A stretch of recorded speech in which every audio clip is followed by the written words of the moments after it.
You're watching a story from the final days of power. This was not the end he expected.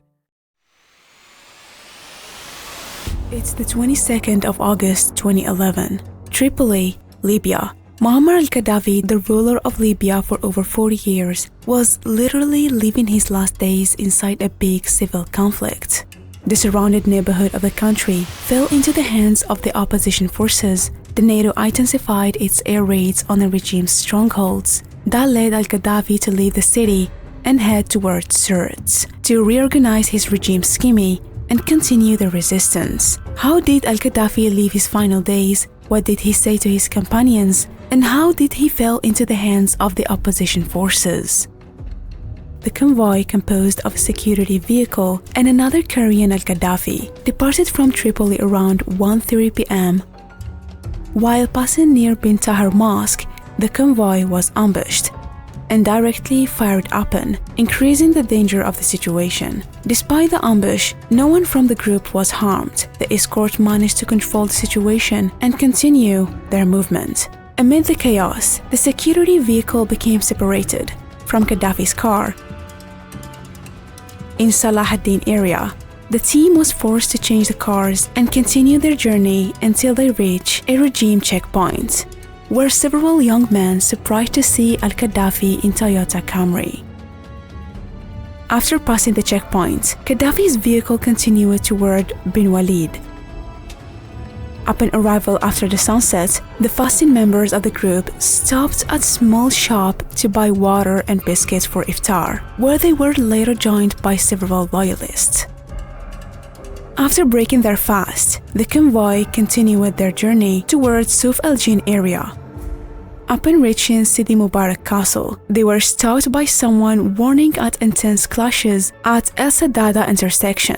Gaddafi expressed a strong desire to head toward the site of the battles, saying, "This is our battle, let's go to it." However, two of his officers convinced him to change the course by making him believe that they were heading to a specific site of the reposition. Gaddafi agreed, and the convoy returned to the man-made river road, then continued through a Shuwairif and Bungam areas until they entered Sirte. The convoy entered Al Wafa neighborhood in Sirte at dawn on August 23, 2011. A relative suggested that Gaddafi move into a nearby apartment building next to a judicial complex. The proposal was carried out and he moved into apartments early that morning. Later, Gaddafi inquired about the city situation. The attendees informed him of the details, and he asked whether it was possible to communicate with the city's radio station. He was told Sirte's local radio was still broadcasting, so he decided to send a daily recorded messages to it. Starting on August 23rd and afterward, Gaddafi moved daily between several locations around Sirte, including Jarif, the Gate 50, and Abu al-Hadi. The purpose was to monitor defensive fortification, check on preparation, and meet with the local civilians and military leaders.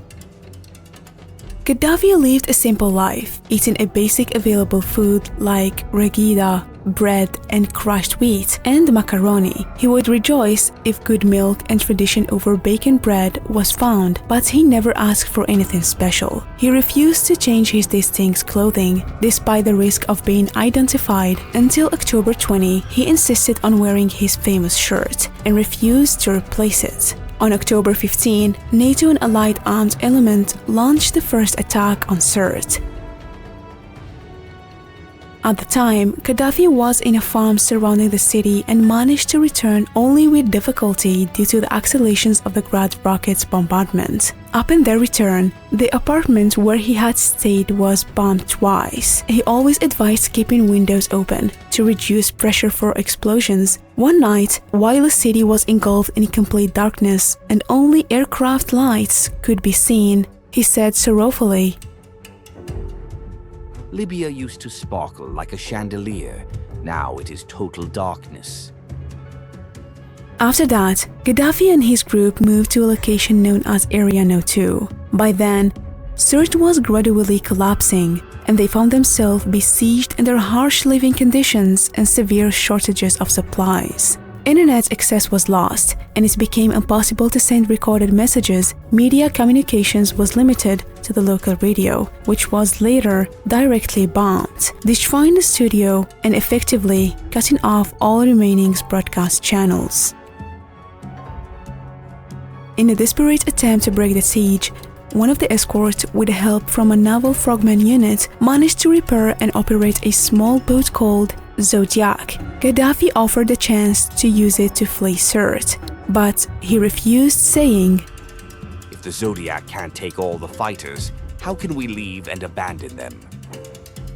A similar incident occurred later when his son Mu'tasim suggested using a motorized parachute that could carry only 2 people. Gaddafi laughed and said, "You mean I escape alone?" He also refused that idea, insisting on not leaving Sirte or those with him.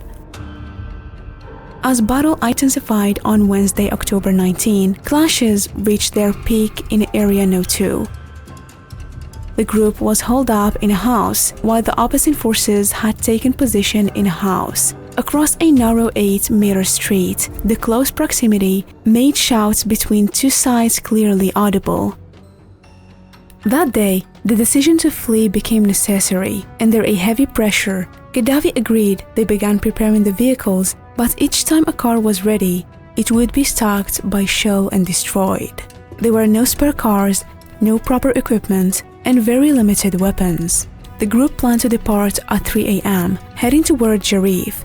But due to delayed reconnaissance, departure was postponed at 7 a.m., and a convoy of 40 vehicles moved through the port areas without significant resistance.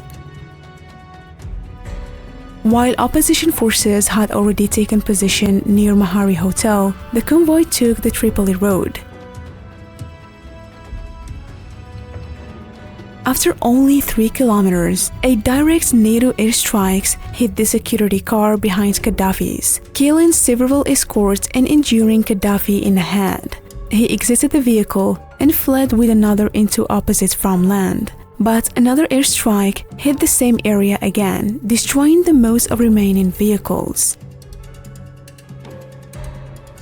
Gaddafi had no option but to take shelter in abandoned building under construction. In these desperate situations, he declared, "This is the day of martyrdom." He urged those still able to move to resist, even with a little ammunition available. Rebel fighters began gathering after seeing smoke rising from the burning cars. Violent confrontations began in the area. As buildings began to collapse under bombardment, Gaddafi and his escort exited in small groups, thus dispersed. Gaddafi chose to hide in a sewage pipe with no companions. Once the site was fully surrounded, one of the escorts attempted to flee, but was shot immediately upon emerging. Then another shouted from inside the pipe, "Gaddafi is with us," but the rebel responded dismissively, "Just come out yourself." When the man exited, he was also shot in the torso. A rebel approached the other end of the pipe to surround those inside. When he peered in, he was shocked to see Gaddafi standing, holding a pistol, and the rebels ordered him to drop the weapon, but he froze in place, seemingly hesitated or refusing to surrender. In a crucial moment, one of the rebels leaped at him, brought him to the ground, and captured him. Others then began beating and insulting him. One attacker stabbed him in the backside with a knife, causing a heavy bleeding. He was then placed in a picked-up truck and taken about 50 kilometers away, allegedly for medical treatment. During that trip, it remains unclear what exactly happened, but according to the forensic report, he likely died from 2 bullets, one to the abdomen and another to head, to confirm his death. Mu'tasim Gaddafi was also captured alive but was later executed under mysterious circumstances. In the end, the fall of dictator al-Gaddafi was not a mere passing moment. It was a complex scene of chaos and ambiguity, riddled with conflicting accounts and unresolved questions. His end carries more than one version of the truth.